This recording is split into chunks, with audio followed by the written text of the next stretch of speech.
Essa que eu falei agora, tira, tá isso aqui, Gui, é a que vai usar no começo, tá? O Jason, ele faz tudo desorganizado. Essa aqui vai ser a cabeça. Então, não, então filma mais pra baixo um pouco, aqui ó, que é o buraco pra fazer xixi, tá vendo? Ah, e aí meu amigo, minha amiga concurseira, vamos fazer aí 5 bisonhadas de direito administrativo. Olha só, 5 dicas aí para não fazer feio em prova, porque para não chegar em prova e pagar uma de bisonho. Na matéria tem várias coisas que o pessoal adora fazer, aquela cagada em prova, né? Vamos dar uma olhadinha, quais são elas? Bisonhada número 1. Confundir a administração indireta com o ente federado. Como que a criatura faz isso? Não pode. Ente federado é uma coisa, a administração indireta é outra. Se liga nos sinônimos. Olha só, quando a gente usa o termo ente federado, nós estamos falando da União, Estado, DF dos municípios, que pode ser chamado também de administração pública direta. Também pode cair na tua provinha aí com o termo de entes políticos ou mesmo a administração centralizada. Então toma cuidado, pois quando a gente fala da indireta, nós estamos falando das autarquias, fundações públicas, empresas públicas ou sociedades de economia mista. Não são entes federados. Eles podem ser chamados de entes administrativos ou mesmo de administração descentralizada. Mas fica ligado, e se a banca pega qualquer um desses termos aqui e se refere à indireta, tá errado. E a bisonhada cai de pau nessa. Bisonhada número 2. Falar que órgão público vai ser processado. Não rola. Cuidado que isso aí tem muita pegadinha em prova e bisonha adora essa. O órgão público, ele é uma distribuição interna das competências. O órgão público, fica ligado, ele não tem personalidade jurídica. O órgão público, ele é despersonalizado. E eu com isso, professor, é o seguinte, como o órgão público não tem personalidade jurídica, ele não tem capacidade processual, também não tem patrimônio. Se o órgão público não tem capacidade processual, e essa é a regra, não pode ser interposta uma ação contra ele. Então, quando o órgão público faz algo errado, ele não pode ser processado, ele não pode ser réu em um processo judicial. Olha como funciona. Pensa comigo aqui, ó. Polícia Federal, Receita Federal, mesmo um Tribunal Regional Federal, são exemplos de órgãos públicos.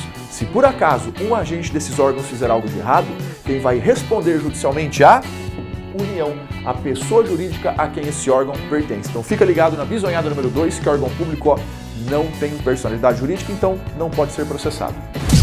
Bisonhada número 3. Essa daqui o bisonho se embanana, se enrola todinho e confunde agente público com servidor público, com estatutário, com temporário, com empregado público e faz um saco de gato. Calma lá, toma muito cuidado com isso aqui. Olha só, quando a gente utiliza o termo agente público, nós estamos falando no sentido mais amplo. Aqui os agentes públicos se dividem em 3. Nós temos primeiro os agentes políticos, depois nós temos os servidores públicos e por último os particulares em colaboração. São categorias diferentes e quer ver onde está o bizu mais importante? É aqui, ó, servidor público. O servidor público é dividido em 3 modalidades. Nós temos os estatutários, os empregados públicos e os temporários. Cuidado, cada um possui um vínculo diferente com a administração pública. Então, quando é utilizado o termo servidor público, tem que ficar ligado na questão, pois ela pode estar se referindo aos 3. Ou a questão fala para você também que o temporário não é um servidor público. Ele é. Esses 3 caras são os servidores públicos. E fica ligado para não confundir o temporário com o honorífico. Embora os dois tenham um vínculo temporário, transitório com a administração pública, estão enquadrados em categorias diferentes. Então, ó, esse esqueminha aqui é importantíssimo. Fica ligado. Tá ligado o áudio? Tá, né? Você é burro, hein? Bisonhada número 4. Essa daqui o bisonho adora. Essa daqui a hora que o bisonho vê, ele abraça, ele pula, dá um peixinho em cima dessa, que é a favorita. Olha só, confundir dispensa com licitação inexigível, tem que apanhar, tem que levar uma surra. Fica ligado. Quando a gente usa o termo dispensa de licitação, nós podemos estar falando da licitação dispensada ou dispensável. Artigo 17 e artigo 24 da 8666. Não pode confundir com inexigibilidade de licitação.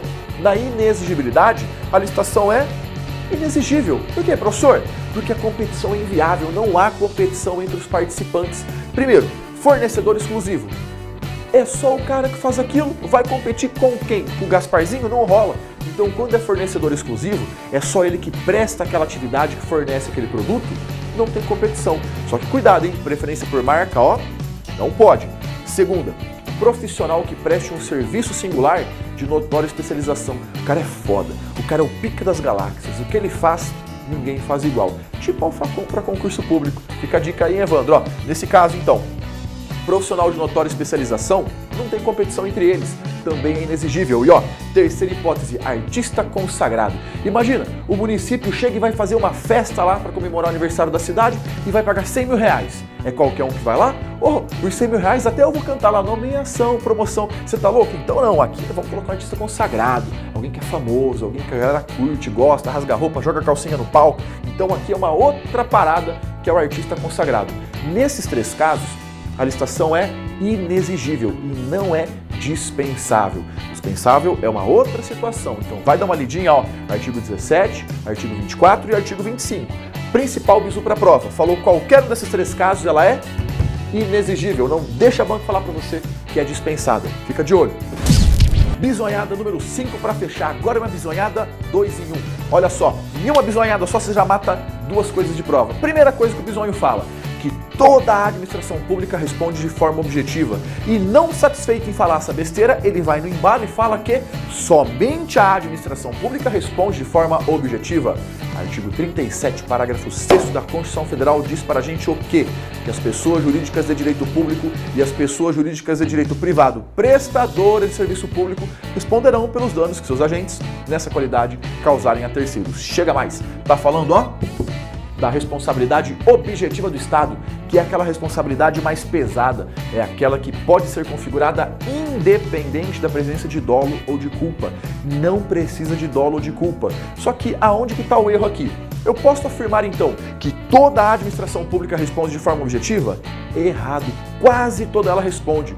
A diferença está na empresa pública e na sociedade da economia mista, pois dependendo do que elas fazem, a responsabilidade muda. Olha só, chega mais. Se a empresa pública ou a sociedade de economia mista é uma exploradora de atividade econômica, uma EAE, a responsabilidade é subjetiva, é a mesma responsabilidade para as entidades privadas em geral. Agora, se ela presta serviço público, olha o nome, serviço público. Se ela presta serviço público, nesse caso, aí sim a gente enquadra no 37, parágrafo 6º, que é a responsabilidade objetiva. Então, ó, para passar a régua abaixo, toda a administração pública responde de forma objetiva? Pois nós temos essas pessoas aqui que pertencem à administração pública e irão responder de forma subjetiva. Então, cuidado. E a segunda parte da bisonhada, número 5. Somente a administração pública responde de forma objetiva? Errado também, pois nós temos particulares que estarão prestando serviço público. Lembra que o artigo 37, parágrafo 6º fala? Pessoas jurídicas de direito privado, prestadores de serviço público. Sabe de quem que está falando? Delegatário de serviço público. Ele é um particular, ele é uma pessoa jurídica de direito privado. Mas como ele está prestando serviço público, responsabilidade objetiva. Então cuidado, hein? Ó, não é toda a administração que responde de forma objetiva e não é apenas ela que responde, pois particulares também poderiam responder. Então fica de olho, essas são aí as nossas 5 bisonhadas favoritas do direito administrativo, mas acabou não. Tem 1 milhão de bisonhadas e logo vai ter mais, acompanha, curte aí nas redes sociais, gostou? Curte, compartilha, comenta que depois a gente traz mais. Valeu, grande abraço!